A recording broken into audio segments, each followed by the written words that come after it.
hay otra mejor. Tierra de Santa Lucía, bendice la tierra mía, San Isidro Labrador. ¡Qué bonito! La chicha, qué rica es la chicha de maíz, endulzada con melao. Si quieres, la tomas embotellada o si no, en poto o en calabazo, siempre quedarás mamá. Buenos días, amigos de Tradiciones de mi Pueblo. Esta semana vamos a tratar abusiones o creencias incahuasinas. Los ferreñafanos tenemos todo un sinnúmero de creencias. Los ferreñafanos de ayer, los de hoy y los que van a venir. Pero las creencias es propio de los ferreñafanos, de los peruanos, de los latinoamericanos, de los americanos. No. La creencia es propio de todos los habitantes del mundo. En todas las culturas, por más, comillas, desarrolladas que sean estas, siempre hay creencias. En algunos casos son creencias, las modernas, creencias urbanas. Se transmiten por internet, se transmiten por su Facebook, les llega a su correo electrónico. En el pasado, bastaba que la persona saliera, conversara y establecía una relación entre él y la naturaleza. Pero, ¿cómo se originan las creencias? Las creencias se originan cuando el hombre primitivo de cualquier lugar, de América, de Ferreñafe, de Europa, de Asia, de África, de Oceanía, comienza a establecer una relación con la naturaleza, con los animales y con todo el mundo que lo rodea y que no lo puede entender. Pero esta naturaleza, estos animales y este mundo que los rodea, les comienza a explicar, porque esta realidad es una sola, es holística, les comienza a decir qué es lo que debe hacer y qué es lo que no debe hacer. Por ejemplo, los chinos saben muy bien que cuando se alborotan los pájaros va a venir un terremoto, y a los 5 minutos viene un terremoto, que cuando comienzan a aullar los perros va a venir un terremoto, igual sucede. Entonces, esto ellos ya la han incorporado a una visión científica. Han hecho los estudios y han determinado que los perros y los pájaros tienen una capacidad de captar los fenómenos naturales. Bien, en ese contexto nosotros vamos a tratar las creencias. Los ferreñafanos creemos mucho. Nos levantamos con el pie derecho, el gato no puede lavarse la cara, no pueden haber mosquitos. ¿Por qué? Porque hay visitas, no puede entrar una mosca grande, porque son malas noticias, en fin. Y cuando usted va al mercado, va a encontrar una rama de ruda, y como cientos de madres, cientos de personas compran esa ramita de ruda para la buena suerte. Entonces, es en ese contexto que tenemos unas creencias. Y las creencias en el Perú tienen varias confluencias.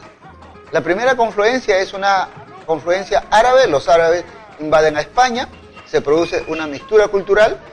Los españoles invaden América y se produce otra mixtura cultural. Nos invaden a nosotros, los norteños, los que somos propiciadores de la cultura lambayeque, pero también a los quechuas, al tahuantinsuyo.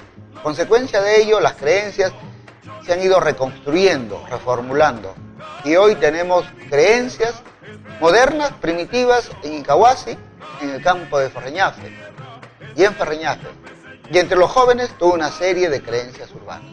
Bien, vamos a ver la entrevista a don Víctor Vilcabana Sánchez, quien nos habla en esta primera parte de las creencias en Incahuasi. ¿En qué cree la gente? Recuerden que las creencias tienen algunos niveles, pero veamos la entrevista. Nos encontramos con el profesor Víctor Vilcabana Sánchez, con quien vamos a hablar sobre las creencias en Incahuasi. Profesor Víctor, una de las creencias es el canto del tuco. Explíquenos cómo se procesa esta creencia. En realidad Incahuasi, el pueblo de Incahuasi, así mismo el pueblo de Cañaris, tiene en su seno comunal, en la vida cotidiana de la población, bastantes creencias, ¿no? Una de ellas justo es eso, ¿no? El canto del tuco. Fíjense que tampoco no solo se da en el canto, sino que también muestra los siguientes aspectos del tuco, como la tapia, ¿no? Como creencia. Entonces se dice que, por ejemplo, cuando hay un paciente en un hogar, hay un enfermo en un hogar, ¿no? Puede ser una abuelita, un abuelito, o de repente el papá o la mamá está delicada de salud. Se trata de gente adulta, ¿verdad? Entonces el tuco se acerca por las tardes, las 6 o 7 de la noche, y se siente un aliso en un eucalipto.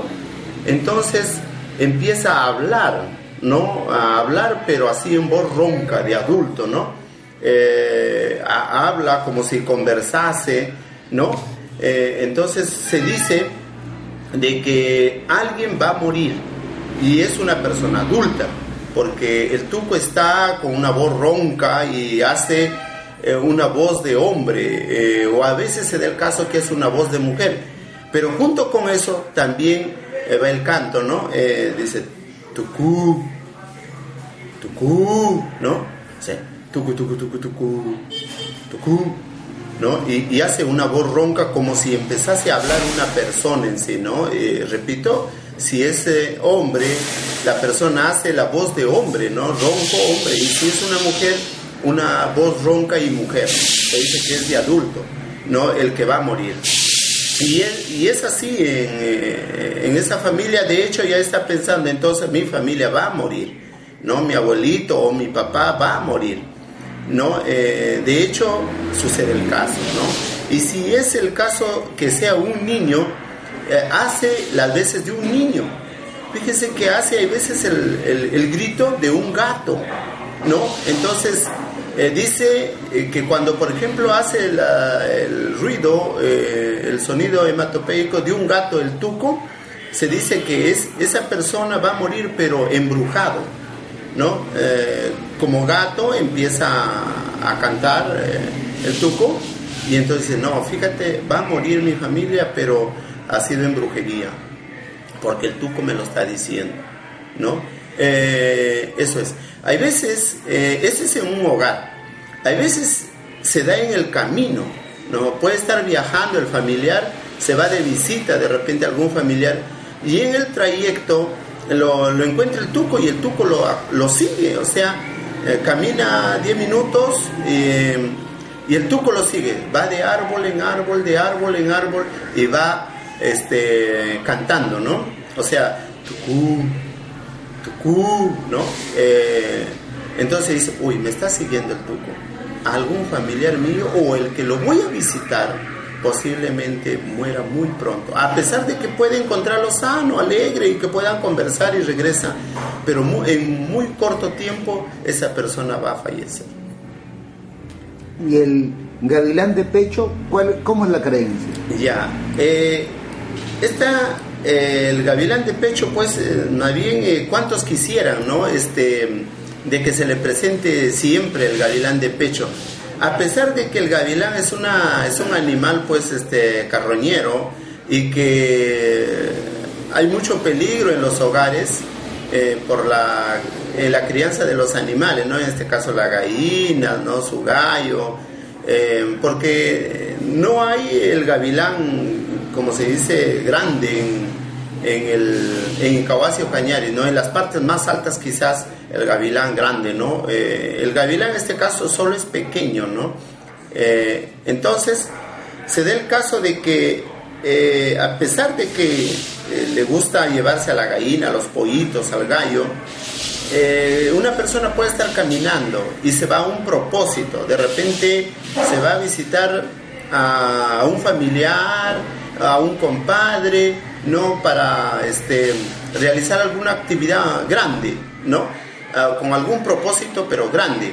Entonces, de inmediato encuentra que está sobre un maguey, o puede estar sobre un aliso o en un eucalipto, un gavilán, ¿no?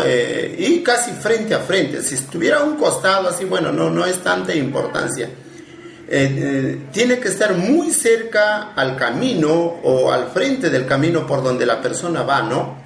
Y encuentra al gavilán de pecho, ¿no? Mirando a todo lado, señoreando, como se dice, el gavilán. Entonces dice, uy, ve, ahí hay un gavilán. Tengo suerte, mi negocio va a salir bien, mi propósito, de hecho. Y es verdad lo que acontece. Por eso hay mucha creencia en ese sentido. Por no decir en la mayoría de las veces de las personas que nos han comentado, nos han hablado, que han encontrado el gavilán de pecho y que han logrado su propósito. Pero repito, son para cuestiones así, negocios o objetivos o propósitos grandes, ¿no? Que sea de mucho fruto para la persona, ¿no? Profesor Víctor, dicen que cuando una persona va caminando y tropieza repentinamente, ¿eso qué significa? Es otra de las creencias. Mire, como le decía, profesor Julio, la verdad que hay un sinnúmero de cosas que tiene la gente en la cosmovisión andina, ¿no? Se da en la mujer, se da en el niño que va a la escuela, se da en el padre de familia, se da en el campesino de manera general, ¿no? Entonces se da el caso que, por ejemplo, mayormente eso se ha comentado cuando van a hacer las mincas, ¿no? Entonces sale muy temprano, se levanta muy temprano, puede ser a mediodía, en la mañana, en cualquiera de los horarios, y está caminando de manera muy tranquila a visitar al familiar o al amigo para hacer minca. Entonces apenas está caminando tranquilo y plum, un tropezón que muy fuerte, por cierto, que a veces hasta se hacen herida en la uña, ¿no? O de repente casi se caen, ¿no? Pero en una piedrita pequeñita, ¿no? Y entonces dice, y quedan dolidos. Entonces, uy, creo que estoy yendo en vano porque no lo voy a encontrar. O de repente no va a querer, o sea, mi viaje va a ser en vano, no voy a tener éxito a mi propósito que voy. Pero de todas maneras dice, no, de todas maneras tengo que irme, no puedo regresar. Y va, y de hecho, no va a tener ayuda, hay cualquier argucia o de repente en realidad está ocupado, ese señor, ese familiar, por lo tanto no obtiene los logros de su propósito a que va.